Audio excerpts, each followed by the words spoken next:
Welcome to the unboxing and assembly guide for the Rebel mini bike roller kit. Let's carefully cut open the box and take everything out. Here are all the components included. Please double check your parts list before we get started. Start by placing the front fork into the steering tube position. Drop a spacer between the clamps and the steering tube.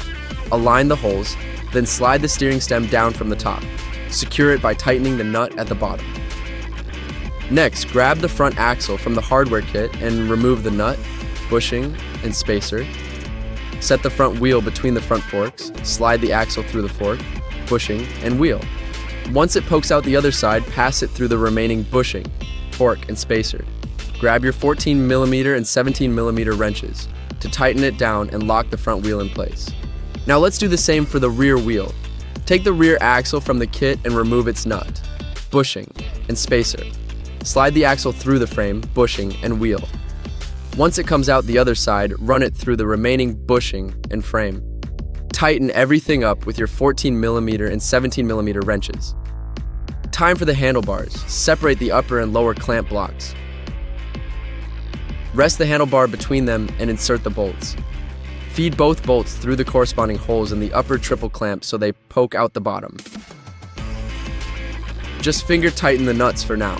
Adjust the handlebars to your preferred angle, then go ahead and tighten everything down completely.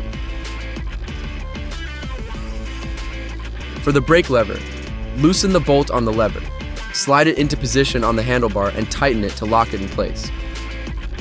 Next, run a bolt through the matching hole on the rear axle bracket and slip a spacer collar onto it. Position the caliper so the brake disc is centered between the brake pads. Align the bolts with the caliper holes and tighten them to secure it. Moving on to the throttle. Start by removing the side cover and the adjuster cap on top of the throttle housing. Feed the cable through the adjuster, then seat the cable barrel into the slot on the cable drum. Reinstall the side cover and tighten down the lock nut. Reinstall the transparent cover and tighten the nut. Give the throttle a twist to make sure it snaps back cleanly. Now loosen the bolt on the throttle grip, slide it into position on the right side of the handlebar, and tighten the bolt.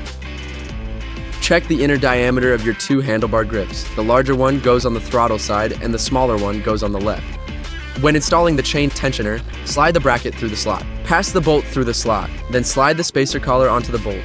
Install the tensioner wheel and then install the spacer collar on the end. Tighten the nut to lock the tensioner in place. Let's get the seat installed. Position it on the frame. Pass the screw into the washers. Screw the bolts into the threaded holes on the seat base and tighten them. Install the foot pegs and select the proper mounting hole. Run a screw through the frame hole.